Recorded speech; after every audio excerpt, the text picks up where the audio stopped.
How's it going, everybody? Happy anniversary of what you say?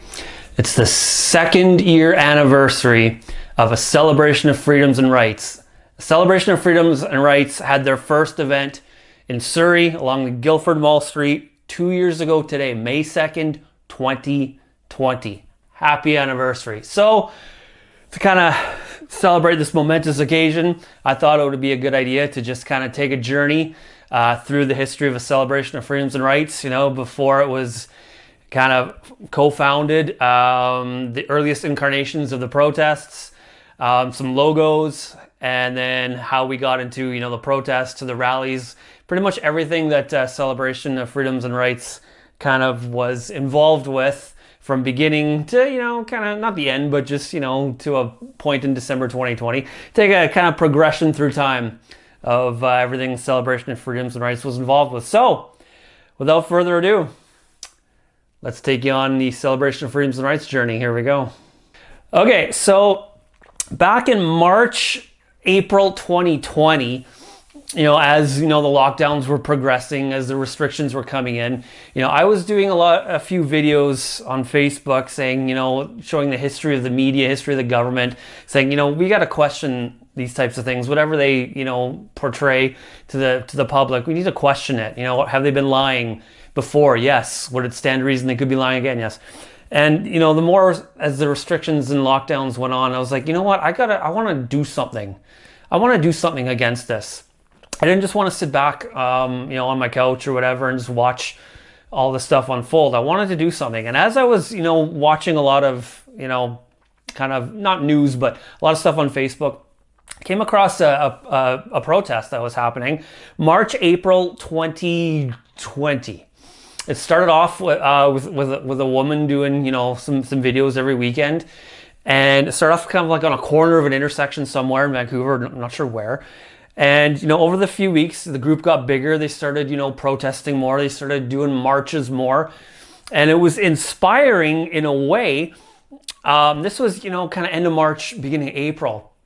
But I never joined in, excuse me, because although I 100% agreed with, you know, with the concept, of course, you know, protest, you know, everything that's going on, I just disagreed a little with their approach. I noticed it was a little more aggressive, abrasive, a lot more yelling, a lot of, not taunting, but a lot of, you know, a lot of aggression verbally. And I was just, you know what, this was not the approach I want to take if I was to do anything. So that's kind of the reason I never joined in on that. But it was inspiring watching these people, you know, stand up for what's going on here. And this was probably, you know, end of March, early April. So watching them and getting inspired by them, honestly, I was like, I wanted to do my own version of a protest, my own, you know, my own way of how I'd like to approach kind of getting through the government, if, you know, if we could at the time. So beginning April, mid-April, I got in touch with someone and we co-founded a celebration of freedoms and rights. Now, how did this name come about? Well, at the time, because, you know, nobody was an activist at the time. I never was, ever. Period. I didn't know what to do. And of course, you know, Facebook was, you know, cracking down on censorship of protests, and the word protest and the word lockdown. The government was saying, nope, can't gather in groups. So I was like, so how can we code this to stay up on Facebook, to not get in trouble by the government, you know, of course. So we coded the name a celebration of freedoms and rights. Instead of protest government, anti-lockdowns, no more, you know, anything to do with lockdowns and protests. We coded it as celebration, fun, uplifting, freedoms and rights. Now, what under that freedoms and rights were we celebrating? Well, the right to freedom of speech, freedom of expression, the right to peacefully assemble. You know, we coded the words protest and gather in the celebration of freedoms and rights, you know, lingo, so we wouldn't get in trouble at the time, you know, on Facebook or to the government. So that's kind of how the name came about. It was a coded way of saying protest, really, right? So over the couple weeks, mid-April, you know, a couple of us were, you know, getting the group together, getting little outlets all across, you know, BC and everything. And then it was time to launch the first event. It was like April 20th or so. We kind of launched the group, which launched the protest for May 2nd. And the second, like, we hit not launch, but I mean, launch the group on Facebook. It's like, oh my God, I created a protest. What did I do? Uh-oh. It's just like, oh my God, what am I doing here? And so, a couple weeks go by, continue to build the group a little bit, the Celebration of Freedom's Rights Facebook group, try and create, outlets in, like Kelowna and Vernon and the Island and Toronto and Winnipeg and everything. And oddly enough, honestly, some of the crew in Toronto got their start with, Celebration of Freedoms and Rights. A few people were involved, in the ongoing protest there out in Queen's Park. Got their start in Celebration too. So, it was kind of a neat thing that we could, kind of interconnect with each other. And I still have those flyers. The original flyers from 2 years ago, oh my God, were they bad. I mean, the wording on them, we had to word the flyers to like socially distanced, legally celebrate our freedoms, because we didn't know, we didn't want to get in trouble, right? So we thought, oh, if we abide by the rules and the guidelines and the mandates, that our flyers would be allowed to stay online and everything, right? Instead of being censored. Oh my gosh. Horrible. Needless to say, our flyers evolved a little bit over time. So that's kind of how the group started a little bit. And so our first event was May 2nd, 2020, in the rain, Guildford Mall, Surrey, along, I think it was 152nd Street. Originally, our original concept was oh my gosh, it was so brutal. We thought, okay, well, if we park in the parking lot there, stay 6 feet apart in our cars and have our signs on our windshields, we'd be able to protest, right? Because we didn't know. We knew nothing back then about rights and law, or very little anyway. And we didn't want to get in trouble, right? We didn't want to get fined. So we came up with that concept if we did that. Oh my gosh. So once I get there, and there's a few people there in the parking lot, we're just standing around. We don't know what to do. It's our first protest. What do we do? Like, we noticed, there's a sidewalk there. Oh, why don't we just take it there? And that way we'll get, exposure. Okay, great. And that's how the sidewalk came about right there. We're supposed to do it in the parking lot, and we're like, no, let's go on the street instead. So that's how the first event kind of happened. And then that was actually our biggest crowd, was the first day. We had like 60 or 70 people. Not much, but, it was our biggest crowd in the rain, a lot of troopers in the rain. And, people putting holding their signs in the air and signs in the ground and getting some honks along the way and everything. And we did that for a good 2.5 months till about the mid-end of July.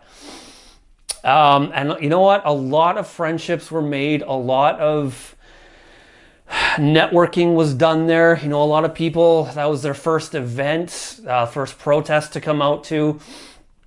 Lots of unions were had, and a lot of people got their start there. Definitely over time. If it was the first day, the second day, the third week, or in June, and a lot of connections were made during those times, that 2.5 months there in Surrey. One of the things that stood out for me was, over time, in June, July-ish, by the time we were, a couple months in, people started, not us, the people that were against us started writing things on the sidewalk, like in chalk, in the meridian in the middle of the road, COVIDiots live here, COVIDiots come here, like defaming us and everything. And someone, I think his name was Kevin, took it upon himself to go spend his own money, not much, 10, 15 bucks to get water and some sponges and a bucket or whatever. And during the protest, he comes back and he was, scrubbing on the sidewalk, trying to get all the, not graffiti, but all the words off. And I think a couple of us might have joined in on that too. But, that goes to show you what the type of people that we were. Other people are writing on the sidewalk, name calling us, and then we're there cleaning it up. We're cleaning up other people's, nonsense, right? So that's kind of a memory that stood out for me. A lot of walking up and down the sidewalk there, talking to people, taking pics, taking video of people. A lot of people over time would start, hammering signs into the ground, make a little row of signs and flags in the air, chairs sitting down, honking, people honking on their way across. It was the greatest feeling to hear the honks of people driving by. That was like, it was so gratifying when that happened. And of course, over time, we didn't have a logo per se. We started getting a merchandise person who brought along, a tent and a logo. We put up a tent eventually, a very primitive tent and logo with some signs, or like a logo with signs, and we'd nail them into the grass along the sidewalk too. And eventually, after a month of that first initial logo, we got into a different logo, and really nice, red and blue, really more attractive, with actual flags, 6 feet high, 4 feet high, whatever it was, more visually appealing. And then, started making some shirts. And I have an early incarnation of our first original shirt right here. Oh my gosh. Show you. Here's the first one right here. Celebration of Freedoms and Rights. There's our first shirt. And of course, this on the back, one day, what is it? One day they will ask, why didn't you fight for me or for my future? That says it all right there. But this is our first shirt. I still have it. And I remember the first person who got our first shirt. His name was Tony.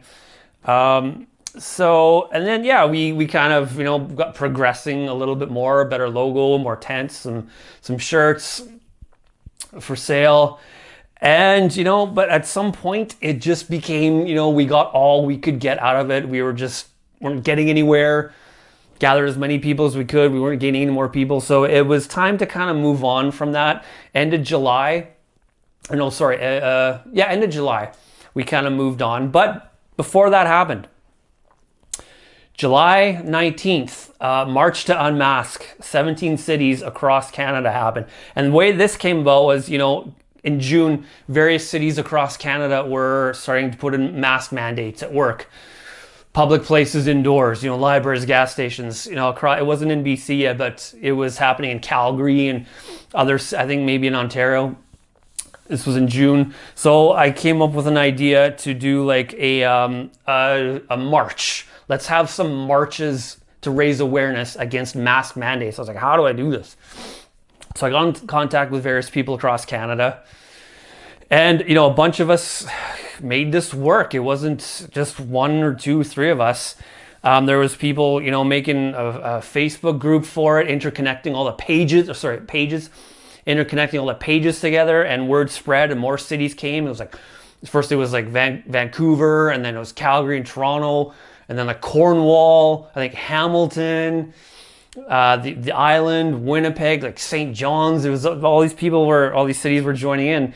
And at the end, July 19, we had 17 cities in a nationwide march on one day, march against mask mandates to raise awareness of, our cause, right? And of course, in BC, we didn't have the mandates then, or the mask mandates then, but we knew it was coming. So, we had to do what we had to do anyway. And that was the first kind of, not the first, but I think, I don't know, it may have started to set the tone for the concept of maybe a gathering, a protest, some speeches, and then a march. Maybe it was, maybe it didn't, but that was, we probably had a good 120 to 150 people in Vancouver at that point. So it wasn't the biggest yet. There were early incarnations of protests in March and April that were a bit bigger. But this was kind of like a new concept in a way. It had a theme as well. And maybe it set the tone for future events, who knows. But so that happened July 19th. And then thank you to everyone who put that on. It was a massive group effort. Thank you to all who made that happen. It was really, truly an amazing day. And then, yeah, of course, so end of July came and the protests in Guildford were kind of dying down. We got all we could out of it. So we moved to a town hall event, trying to get, people to network together to fight mask mandates with their town halls, their city halls, their local politicians. Didn't really go anywhere, didn't really take off too well. So at that point I was like, what else can we do? We set up another March to Unmask and it got canceled. And at this point I was like, okay, what can we do now? What's new for me? Where can we go from this? And someone pitched the idea early August, the first couple weeks of August. Someone pitched the idea to me to do a mega march, a big march. Like, we needed something big here in Vancouver because obviously, the restrictions were coming in more. Now I think at this time we had mask mandates in indoor spaces or whatever it was, and we needed something big. So someone pitched that idea to me, and I was like, oh, okay, I can work with this. This is good. I can do this. And it was at this point, also, sorry, we made a new logo. It was August, we got a new logo, and it's the logo that you see right here, Celebrations of Freedoms and Rights right here. I'll get to that in a little bit. And so it was like, okay, we can run this. And there was, a few of us trying to put it together. And this event became the Vancouver Freedom Rally 2020, September 13th at the Vancouver Art Gallery. It was the biggest group protest rally in Vancouver to that date. Probably maybe 1,500 people, I heard estimates of, so maybe between 1,000 to 2,000 people, maybe roughly, right? That kind of got the Freedom Rally concept rolling in Vancouver. It was the first official Freedom Rally, right? We had, national anthem singer. We had Laura Lynn at the beginning doing a good speech, and I think that was where she revealed her horn or conch, whatever it was. We did a march. People spoke for a good, 3-4 hours, I think, from about 12 to 4, and it was a learning process. It was our first kind of event. We had 6 speakers from Long and McQuaid all along the perimeter of the art gallery at that point, and it was the first Freedom Rally in Vancouver, and it was a good feeling, very satisfying. And then after that, we had to keep the momentum rolling. We had to keep this, keep building, keep getting a bigger crowd.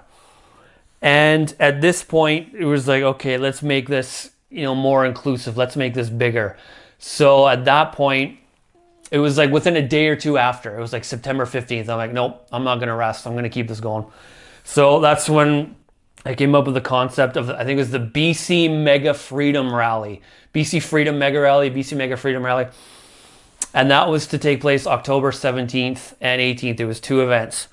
And at this point, it was now a lot more people were coming in. A lot more people, there were roles that were being filled. People were filling in, these gaps in roles that needed to be filled. Promotion, getting speakers, event planners. A lot of people came together for this one, and this was my favorite event. In my opinion, this was the best event Vancouver had, in my opinion, because the size of the crowd was the biggest. Again, it got up to 3,000 people, so I want to say maybe between 2,500 to 3,500. Those were the estimates. The likes of the speakers, we had people, via a Zoom call on a big screen, like Dr. Judy Mikovits, Del Bigtree, David and Gareth Icke. Who else was it? Dr. Rashid Buttar. What was his name? Scott Wolf, I think, or David Avocado Wolf. There was a good 5 or 6 or 7 people via Zoom, big names. And it was just like, oh my gosh. First of all, I want to thank the people who got those speakers, because without them, that Zoom call, those Zoom speakers wouldn't have happened. So there were a lot of people that contributed to that event. Lots. Like I said, it was like a group of, oh my gosh, 15, 20, maybe even 25 people. We had people getting hold of the speakers. We had event planners, event coordinators, donations box holders, people that were, we had all types of shirts made for them, all color-coded shirts, so they could be identified in the crowd. People knew who they were by the colored shirts. Every kind of role had a different colored shirt. We had what are they called? Not sheriffs for the rally. Marshals, they were identified by their orange shirts. And their role was on the shirt. It was really, really a group effort that was just, to me, unparalleled in subsequent rallies. And it took a good, like I said, about at least 20, maybe 25 people to pull it off. And I want to still say thank you to everyone, to everybody who pulled off that rally. It was huge. And of course, another highlight of that rally was Mark Friesen and the Convoy from Saskatchewan. We had a convoy come in all the way from even as far as east as Manitoba. People were convoying to come here. It took 2-3 days out of their life to come here. We had people from the island, northern BC, the interior BC, Alberta, Saskatchewan, Manitoba. It was like a Western Canada rally. It was just the biggest thing. So many people came for that rally. And to me, that was one of my top 3 kind of highlights or most humbling moments of the last 2 years of what I've been doing, is the fact that something we did in Vancouver inspired people from as far as Manitoba and Saskatchewan and Alberta to come to Vancouver to support it. It was just absolutely incredible. One of the highlights of my last 2 years. Unbelievable. Thank you to all the people who came for that in the convoy. It was just truly inspirational. Very, very humbling. So thank you guys. And again, thank you to everybody who contributed to that. It was a massive team, big group effort. Something I'll never forget. And at this point also, of course, around end of August, September, I want to get into the logo again before we get into the next venture of Celebration. Obviously, this is the final product of the Celebration of Freedoms and Rights logo. This is the actual shirt I wore in the September rally, the Vancouver Freedom Rally. We also have another one here, a black one. This was worn by me in the October rally. This one right here, the black one with the orange logo right there, right? This was the one I actually wore in the October rally. If you see video or pics of me, it was this shirt. And since then, obviously, a little bit more merch. Hoodie, we got a nice hoodie here with the logo on the back, Celebration logo. Hoodie right here, as well as where's the logo right there on the front too. Very comfortable. So that's the final product of our logo right there. So very recognizable logo, very nice. There was like 3 or 4 of us that helped make it. So thank you to the people that helped make this as well. Thank you guys. So after the October rally, I probably missed a whole bunch of stuff, but I'm just going with what's on my mind right now. The kind of next incarnation of Celebration of Freedoms and Rights were the BC Human Rights pamphlets. Now there were 2 incarnations of this. One, the original one, which I've got right here. Again, you can't really see because of the light, but you can kind of see it right here, right? I don't know. Yeah, see the light's a little, no. But anyway, we made pamphlets on the BC Human Rights Code. Kind of a trifold with various amounts of information on there. The BC Human Rights Code written on the front right here, as well as things like, are you violating the constitutional rights of your employees and customers? A section for that. The charter sections, the Charter of Rights and Freedoms there. We also have, best practices for employers and service providers. A few different sections on there. A lot of information on here that helps people a lot. And we made these November, December 2020. We handed them out at a protest in December at the art gallery to a bunch of people. These were very helpful. They helped a lot of people because they informed people on what their rights are under the Human Rights Code, which is law against discrimination. And these helped a lot of people. And I'm very thankful for my partner who helped make this, a graphic designer. Again, I'm not saying names because I don't know if I have their permission to put their names out on who they are, what they did on various, social media outlets that this video is going to be on. That's why I'm not naming names. I don't know if I have their permission to say who they are. That's the only reason, right? So I want to thank the person involved with helping me make these. And there was a second incarnation of them that we put out that we were working on August, September of 2021. Kind of updated version, tweak some words around, eliminate some sections in here, put in some new information, narrow it down a lot. And those pamphlets were distributed, all across BC via email, via in person. I printed out thousands of them along with mask exemption cards, along with what to say, guidelines for, what to say to people that don't wear a mask, do wear a mask, to try to bridge the gap between people. COVID testing, can employers, legally ask you to get tested? various guidelines for COVID testing and mask mandates to hand out with people. I had like 6 pamphlets. Probably a good, I've printed out quite a few thousand and handed them out to people at a couple of different rallies, at an event in September at the Art Gallery and at Holland Park. And I probably emailed the PDFs to a good solid, man, somewhere between 600 to 900 people all across BC. I emailed the PDFs for the pamphlets for people to print them out. And, and I handed out, again, thousands out in person. So those pamphlets, here, and the newest incarnation of them, they really help thousands of people. It's a great tool. And again, one of my best accomplishments that I've contributed to. Helping people exercise their rights, know what their rights are as well.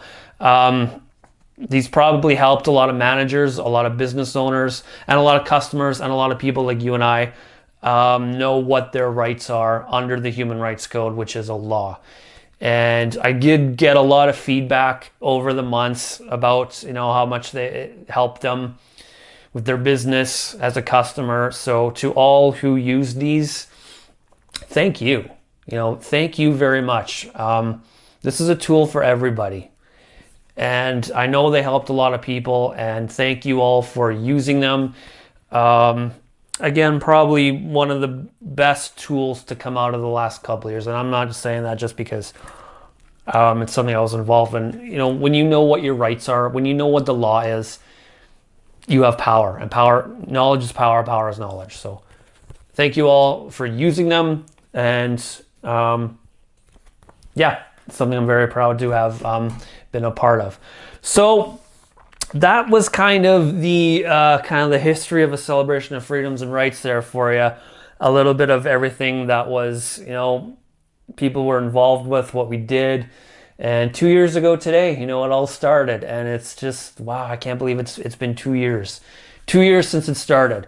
So I want to thank every single person who either came to a protest, came to a rally, distributed flyers, used the pamphlets, promoted the events, came to the events. If you were a part of it in any way, shape, or form, getting speakers to speak, donations boxes, whatever it was that you guys did along the way these last 2 years, I owe an immense amount of thank yous to. I'm very grateful for all of you for helping make what this was. And it's hard to believe it's been 2 years. A lot of people, a lot of friendships were made still to this day. Came from that group and other groups, of course, obviously, right? So if there's a couple things that I'm really proud of that, Celebration of Freedoms and Rights did, created a lot of friends. It unified a lot of people, brought people together, and a lot of friendships have spurred from a lot of those events. And the pamphlets helping people with their rights, that's another one of the greatest accomplishments that I've been involved with. And the convoy from mid-Canada, Saskatchewan, Manitoba, I can't believe people believed in what Celebration and the protests were doing so much that they would take time out of their life to come here. Thank you guys. It's been an incredible journey. And there were hundreds, if not thousands of people, probably multi-thousands of people that need to be thanked. You guys did an amazing job over these last couple of years. Nothing but thanks to everybody who was involved. So I will leave you guys with a little, maybe a couple pics here, a couple of video clips of some concepts and rallies and protests that we were involved with. Oh, and I do want to show you guys one more thing before we go. I don't know if you guys remember, there was a couple banners that we had at the Vancouver Art Gallery in September and October. I still have one. I still have it. This is from the BC Freedom Mega Rally in October. It's too big to be, I can't unfold it. It's like 10 feet long, but I still have it. So I still got some mementos, some shirts, and everything from, over the couple years. So it's been a good ride, and I look forward to seeing what, the future holds for us. So Thank you guys for listening, watching. Hope you guys, got something out of this and triggered some memories for you guys and made you feel good. And I'll leave you guys with a couple clips and a couple pics on the way out here. And we will be back soon to talk about more amazing topics. So thanks, guys. Have a good day, and I hope you guys enjoyed all this. Thanks, guys. I got lots of years at this. Oh yeah? We did the Convoy all the way to Ottawa, the original one. Oh yeah. Oh, you were on that. I was in the lead car. Oh fuck, Me, dude. Mark, all of us, we started. Really? How many in the convoy? That was the most exhilarating experience of my entire life. And it was the most honorable thing I could do as a patriot for our country, is to fight for our rights here. Phone, she's right here. Hello, Vancouver! Woo! Are you ready to put your masks on? No! Are you ready to social distance? No! They cannot silence us. They cannot muzzle us with a mask. They cannot make us bow down for their injections. I will not bow down. I'm not fearless. I don't fear an infection. I don't fear Tony Fauci. I don't fear